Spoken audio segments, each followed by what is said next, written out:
Hello everyone, welcome to all of you.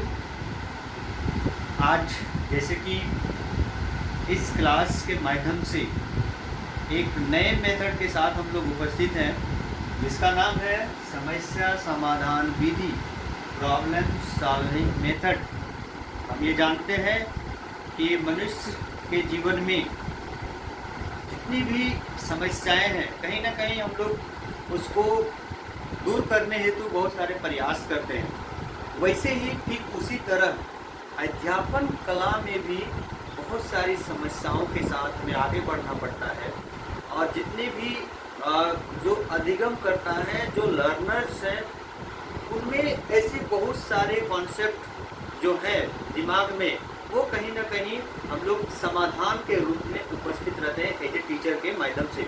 तो जैसे कि अध्यापन कला में भी बहुत सारी ऐसी समस्याएं हैं जो हम लोग लर्नर्स के सामने उसे दूर करने का प्रयास करते हैं। तो समस्या समाधान ये जो विधि है, जो भी समस्याएं बच्चों में है, लर्नर्स में है, उसको दूर करने की जो प्रक्रिया है वो समस्या समाधान विधि कहलाता है। तो इसको हम लोग एक एग्जाम्पल के माध्यम से समझते हैं। सबसे पहले यहाँ पर चूंकि हम लोग ज्योग्राफी मेथड से क्लास कर रहे हैं, तो यहाँ पर एग्जाम्पल भी उसी का है, भूमि का कटाव क्यों होता है। ये एक समस्या है कि अगर क्लास में 60% इस बात से अवगत हैं, तो 40% बच्चे नहीं भी जानते होंगे। तो दूसरे बच्चे के लिए जब ये समस्या बनकर आता है, तो हम लोग इस प्रॉब्लम का जो समाधान है उसका हल ढूंढने में प्रयास करते हैं और अपने विचार द्वारा, अपने जो सॉल्विंग मेथड है उसके द्वारा हम लोग इस समस्या को हल करने में कहीं ना कहीं सक्षम होते हैं। तो जैसे कि एग्जांपल है, यहाँ पर भूमि का कटाव क्यों होता है, तो आप लोग देख पा रहे हैं यहाँ पर एक आंसर हमने लिया है बहते हुए जल द्वारा। ये एक कारण हुआ, और भी ऐसे कारण है कि जो भूमि का कटाव होता है उसके भी अन्य कारण होंगे। तो यहाँ पर हमने एक समाधान किया। तो ऐसे ही छोटे छोटे समाधान के साथ हम जो समाधान और जो समस्या है उसको सॉल्व करते हुए जब हम लोग आगे बढ़ते हैं, तो वो इस समस्या समाधान विधि कहलाता है। आप लोग इस बात को समझ ही रहे होंगे कि जब समस्या है तो समाधान भी है। 1% ही हम लोग कहेंगे कि वैसे प्रॉब्लम से जिसका समाधान हो जाना गया हो, लेकिन 99% जैसे 99% जो भी प्रॉब्लम्स है दुनिया में या फिर किसी के साथ, सभी का समाधान का हल हुआ ही है अभी तक। तो इसके बारे में और आगे हमने यहाँ पर चर्चा करेंगे स्टेप्स ऑफ प्रॉब्लम मेथड, यानी कि इसके पद क्या क्या है।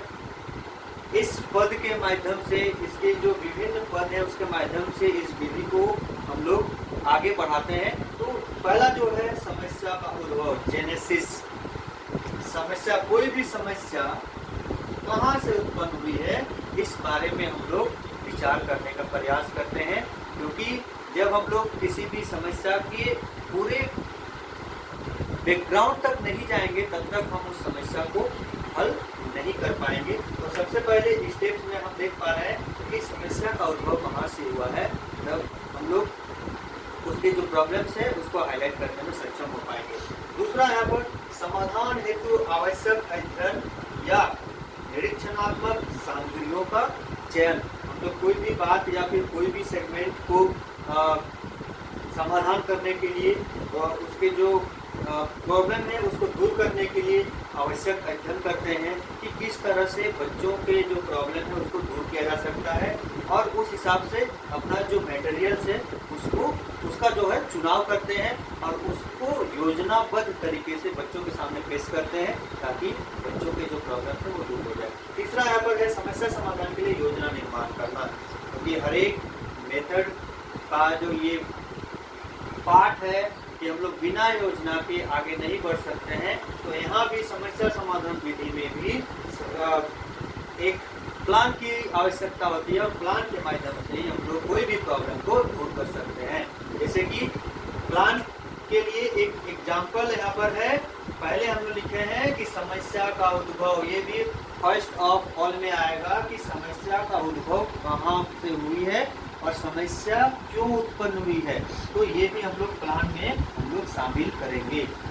लास्ट यहाँ पर है विकल्पों के परीक्षणोपरांत उचित विकल्प को समाधान के रूप में मान्यता देना। जब हम लोग प्लान बनाते हैं तो उसके बाद हम लोग ये तैयार करते हैं, उसका परीक्षण करते हैं उस समस्या का, और जो पहला और 100% जो श्योर होता है उस विकल्प का चुनाव करते हैं और उस विकल्प के माध्यम से उसको मान्यता प्रदान करते हैं, और वहीं से हम लोग अपना जो प्रॉब्लम है उसे समाधान उस विकल्प के माध्यम से करने का प्रयास करते हैं। तो आज इस वीडियो के माध्यम से समस्या समाधान विधि के बारे में हम लोगों ने जाना, एक उदाहरण के माध्यम से जाना कि समस्या समाधान हर किसी क्षेत्र में है, तो अध्यापन कला में भी समस्या समाधान विधि का जो रोल है वो काफ़ी अहम है और हमें अध्यापन कला में ये देखने को मिलता है। तो इस तरह से हम लोग बच्चों के जो प्रॉब्लम है उसको दूर करने में हम लोग प्रयासरत रहते हैं और किस किस स्टेप्स के द्वारा उसे दूर करने का हम प्रयास करते हैं। आज इस वीडियो के माध्यम से इसके स्टेप्स को भी हम लोगों ने जाना। आगे इसको पुनः जारी रखते हुए नेक्स्ट क्लास में हम लोग और भी कुछ अलग बात करेंगे इसी टॉपिक से रिलेटेड। तो इस वीडियो के माध्यम से आज